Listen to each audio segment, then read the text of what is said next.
All right, happy Wednesday. Um,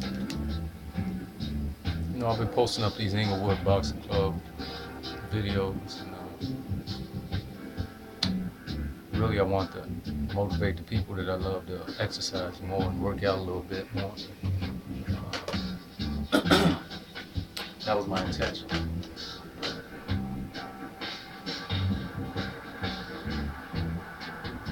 I want to do something a little different this evening.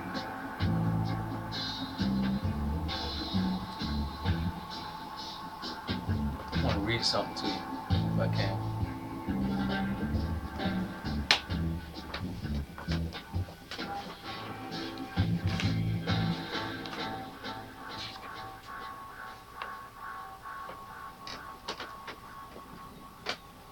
All right.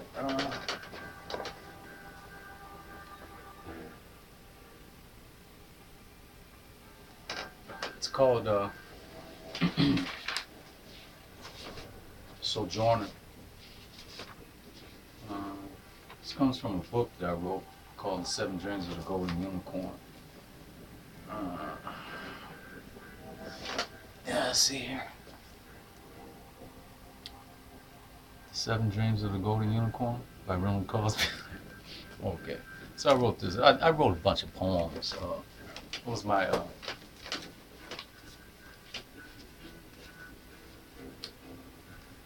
particular passion as a kid. My secret passion was writing poetry, singing songs. Started out probably in preschool. Uh, Believe it or not, I was a preschool kid, and I went to kindergarten and fell in love with um, beautiful black sisters that I was in the class with, and I started singing to them. Not not singing to them so that they can hear me, but secretly singing to them. And I've been secretly singing to black women ever since.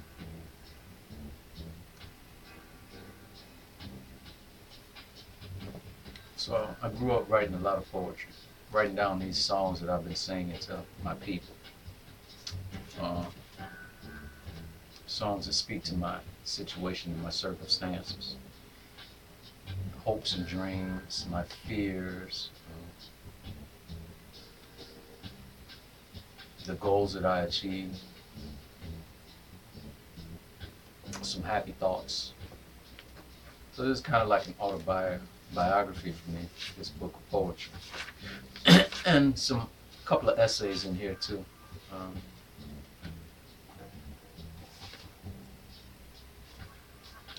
So I wrote this about maybe 20 years ago. It's called Dream Writer. Dream Writer.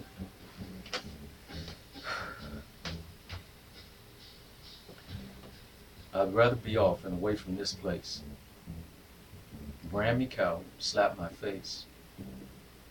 Mock me, scorn me, cast your stones. I'd rather be gone. I'd rather be gone. I'm sick with your perversions, dysfunctions, your kings of platinum chains and diamond rings. I tire so of eating this meat of my flesh. I finally realize that you'll love me to death. And don't you hear? I just want to be away from here. The walls are falling daily now. Night is sending a lover's call.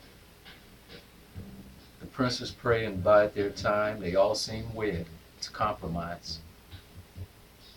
Ancient power oft sung about never came, though the children did shout. I'd rather be away from here, riding a dream into paradise, lost to your precious heart's awful desires. I'd rather sleep and never wake. I'd rather be away. I'd rather be away. Wave after wave of plague, angst, and hate is filling this earth with bodies as if it were wickedly made to be a great and oblong grave, not haven nor safe place, perhaps latent to overflowing, some pulsing and volcanic peace-destroying cosmic prank upon mankind's ranks. A dank and rotting apple hung low upon a galaxy's tree. See, there it comes. A newly formed mosquito breed, or this slippery little three-lettered seed planted so deep within our universal community to thwart our best intentions, while we won't dare to mention that it has us falling, and cowardly in fear of our own lovers calling us unmentionable. Don't stop your praying, no, though you know that no real or probable cure could ever secure our souls from such infamy. And not merely we few poor and confused, where Africa was seeded and Lima, Peru. This tree is grown and will shade you too. The secret is nightly revealed on the late evening news. Biblical curses that we surely accrued. Scavenger children will ravage your children. Rampaging children will scatter your children. Rat-raised children and powerless ministers, teachers, and screechers will speak to beseech us with illusions of ease. Plotting politicians will vie like obstetricians for the children to deliver the rest of them unto liars and thieves, their masters of flim-flam and treacherous deceit.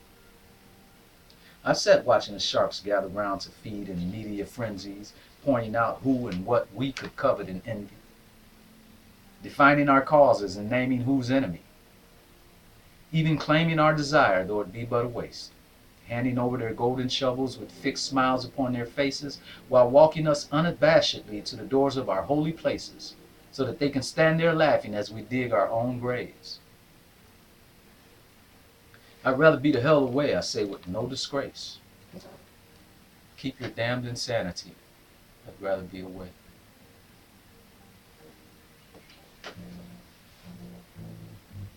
So that was my mindset about 20 years ago or so. And even more, just seeing all the hypocrisy and all the madness out here. How the people had given up on one another. It really broke my heart. But I detect the change is coming.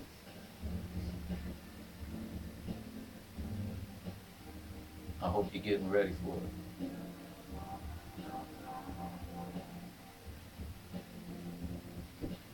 I'm trying to prepare myself.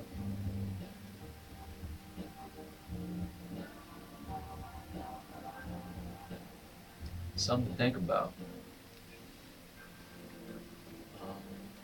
For certain people on the planet, the sun has been their enemy their whole life. The sun in the sky has been their enemy their whole life. The life of their people has been a life that's antagonistic and hostile to the sun. They can't live under it without covering themselves up. That's a hostile relationship. It really is. If I went outside and the sun started burning me up, giving me cancer on my skin and lesions and open sores and basically killing me, that means the sun isn't on my side. And that's the situation. That's been the predicament for a certain group of people on the planet for a while now. And it's kind of odd that this same group of people have established a superior standing on the planet as far as economics and control of the other people on the planet. They give us our food to eat. They give us our water to drink. And the food has been poisoned by these people. The manufactured food, that is, because real food comes out of the ground and falls off the trees, and it's not poison. It's not chemicals that's processed in a factory. It comes from the sun. That same sun that's the enemy to these people that's giving you your food that they're processing in these factories. They're poisoning our water. people who are enemies to the sun. They put fluoride in the water because they know that the people who are connected to the sun are connected to the sun through a gland called a pineal gland. It's in here.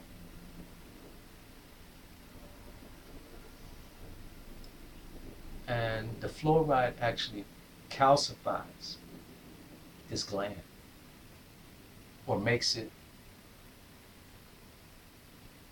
unusable. So it disconnects us. Those of us who are connected to the sun through this gland, it disconnects us from the sun. So it's been purposely done to put us in the same antagonistic position that they have been in.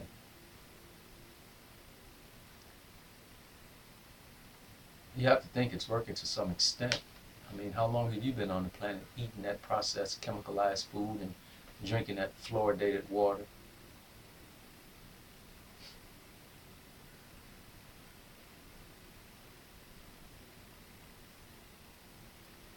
How many times do you actually purchase a product in the grocery store and examine the ingredients of that product? Do you ever do it?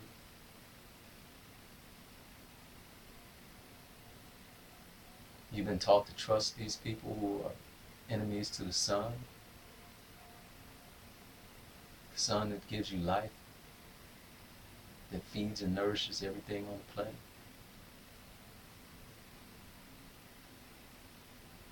You're going to receive all your spiritual teachings from these people who are enemies to this sun.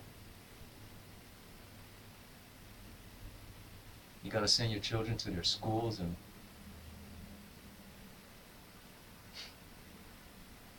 shop in their stores. So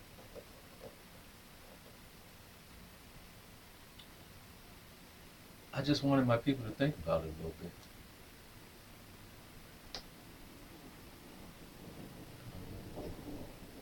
I know you don't want to be at war, you don't want to fight, you just want to be happy and be at peace. I desire the same thing. I don't want to be at war, I don't desire killing.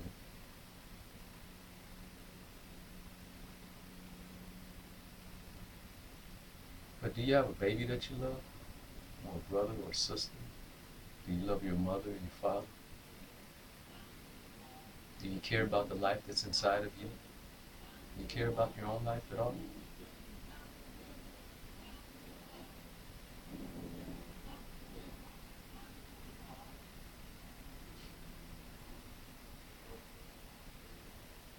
Think about it. Just protect yourself as best you can. Stop living as if you don't care about your life. Like you could take it or leave it. And I understand it might be the actual case. I've been there. Or I didn't value my life. I didn't treat myself like I cared about myself at all. I've done drugs, drank liquor and alcohol, and I ran the streets and lived a suicidal lifestyle, a monstrous, hideous lifestyle, unloving of myself. But then I found out that I'm not just my body. I'm not just my hands and my feet. I'm more than my body. As a matter of fact, I am something that's inside of this body, that's running this body. Like a car. I wish I could just pop out and just show you who I really am, who you really are. You are more than your body. You are alive inside your body.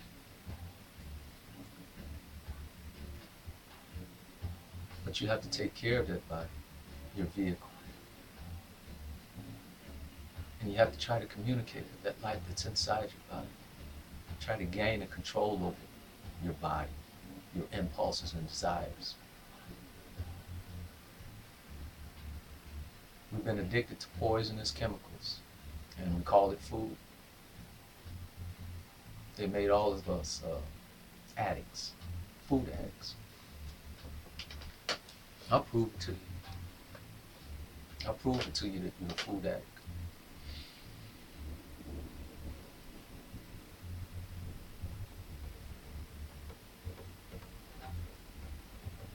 Breakfast, lunch, dinner. Bullshit, bullshit, bullshit. You don't need breakfast, lunch, and dinner.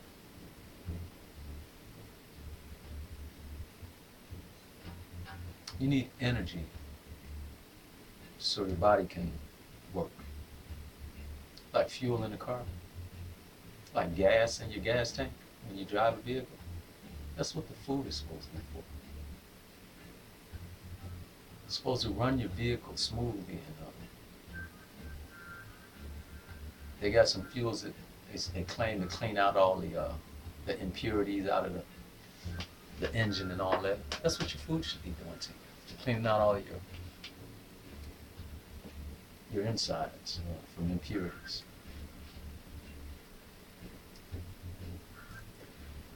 Actually, in fact, your food should be your medicine. You should look at it like medicine. And all that bullshit you're buying in them grocery stores, it's not medicine. It's poison. I challenge you to research some of those chemical names on the back of some of those products that you purchase in those stores. I dare you to go online and research a chemical. N-I-A-C-I-N, niacin. What the hell is niacin and why is it in everything? What does it do to the body? What is it? Figure it out.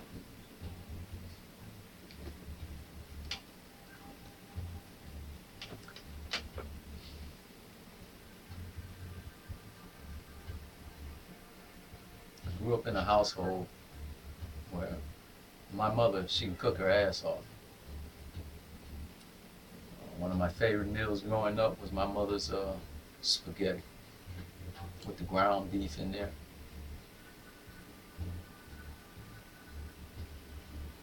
Unbelievable. Or her fried chicken. Her fried chicken tasted immeasurably scrumptious. It was unbelievable. It got my mouth watering right now thinking about it.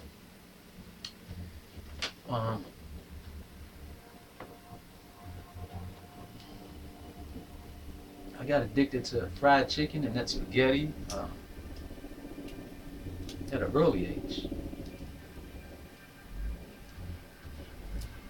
Never even realizing the harmful effects of the fried chicken and the spaghetti on my system.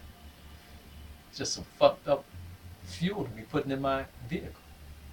Some useless fuel. The question is, how have we been living on this garbage for so long? We must be some badass motherfuckers.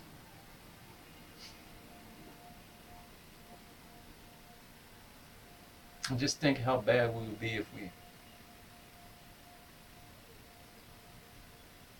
we started eating right.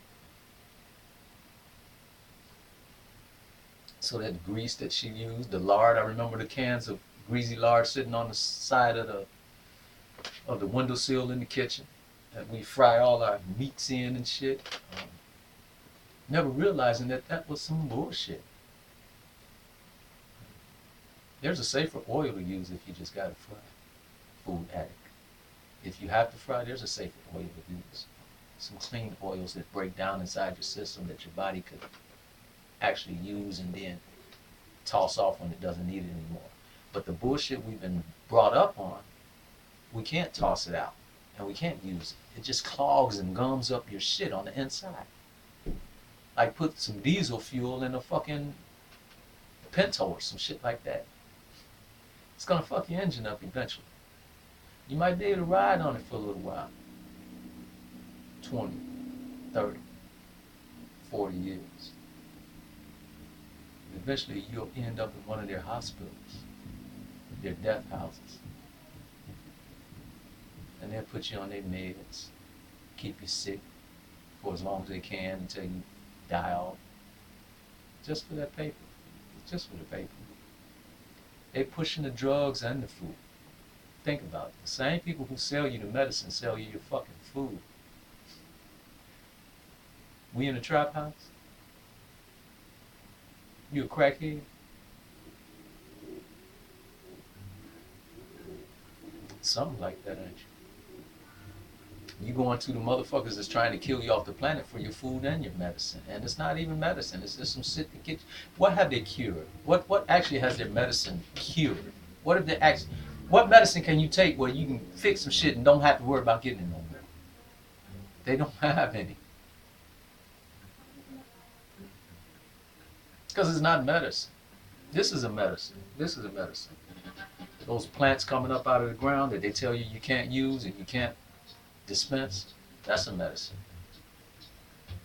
They take those very same plants and they take the medicinal properties from the plant and they fabricate them in a laboratory. They reproduce those.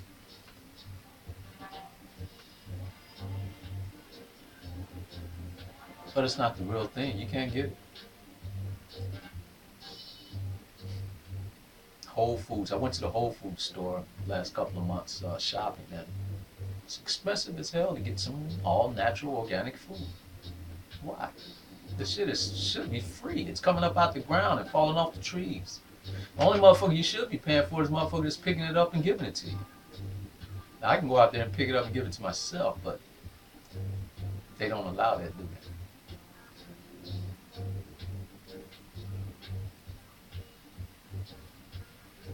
Imagine if we had all these vacant lots and shit growing fruits and vegetables in them, passing it out to the people in the neighborhood.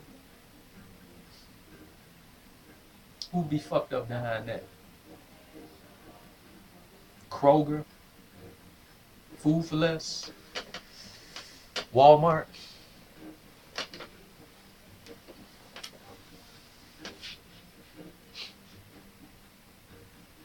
How are we living, man?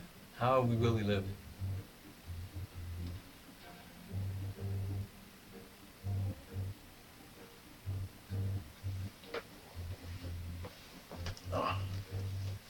We'll try one more and then